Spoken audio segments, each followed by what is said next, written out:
Welcome to Canterbury Cathedral, where we've just finished installing the North Triforium organ. Presently the South Triforium is being built in the workshop. I'm looking out down onto the high altar at the east end here, just to give you a bit of context as to where we are in the building. There's the north aisle behind the high altar heading up to the east, so we're standing looking east at the moment. And if I just pan around past the altar there, we're now about to start looking south, and we come across the transept grate organ. And this part of the organ's been designed to support the singing in this eastern end of the building, but it also works really well downstairs in the choir.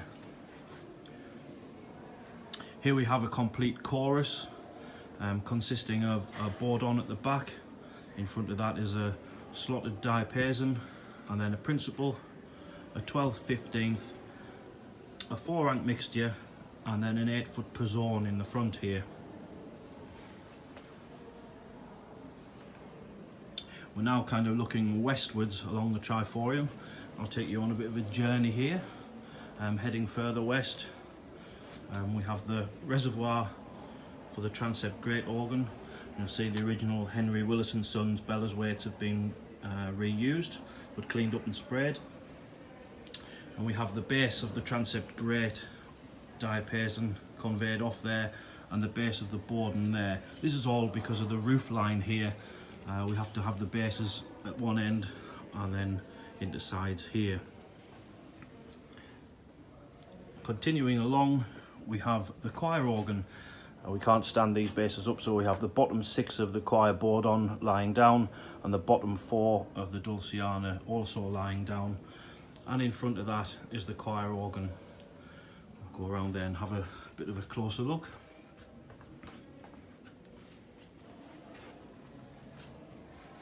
So presently looking eastwards towards the transept grate, now turning to look south where the choir organ is.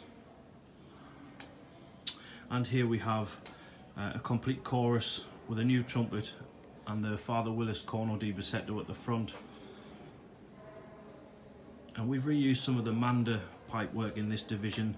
This chimney flute here is the old Manda 4-foot chimney flute revoiced, and that has the original Father Willis 1-12 stopped wooden base. We also have the Manda Nazard block flute and tierce that's been reused here, but other than that, all of this division is new. So starting at the back here, we have a wooden bourdon, an open diapason, a dulciana, a principal, chimney flute, a new 4-foot wooden stopped flute.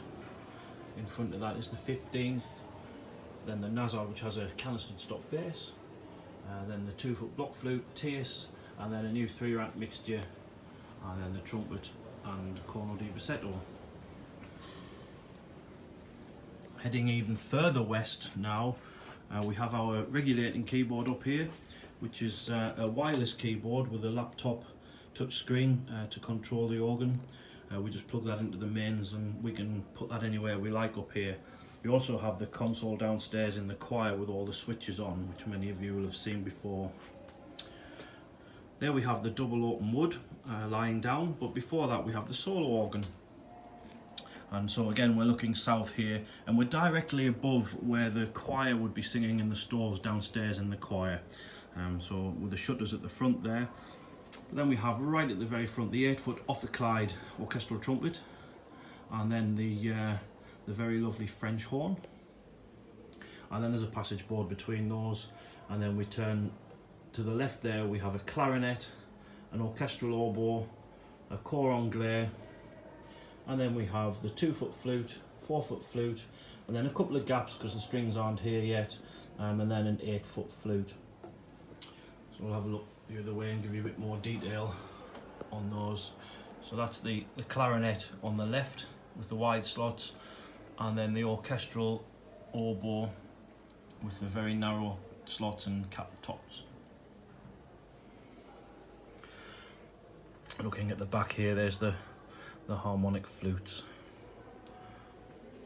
And if we look up to the sky, you can see how this box has been built into the roof line of the cathedral, inscribed very nicely around so that there's no gaps.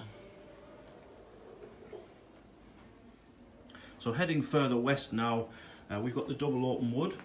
This was made in our workshop. It's the first double open wood we've made since the Colston Hall in Bristol. We've got a few standing up there, mitered over, that won't fit, but the majority of them, the big ones, are lying down here.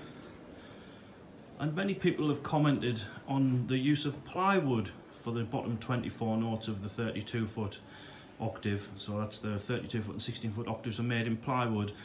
And the boards were glued together to get the correct thickness and then put together in sections. And these give very, very good notes indeed.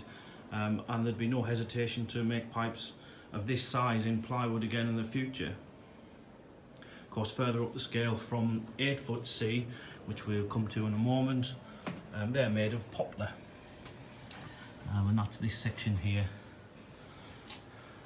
And round into the octave wood section there.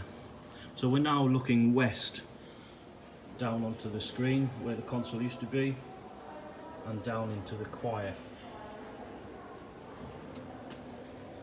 We'll continue on along to the business end of these 32s, and the chest here with all the big ones lying down.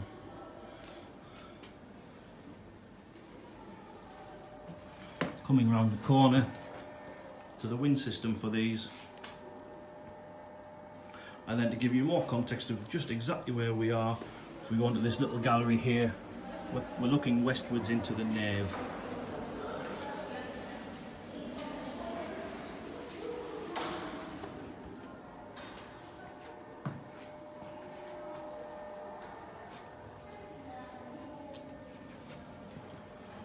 I hope that's given you all a bit of a flavour as to this part of the organ in Canterbury, and when we get the other side in, I might come back again and give you a bit of a tour around of that. But in the meantime, I'll head back to the middle of the North Triforium organ, and I will leave you there.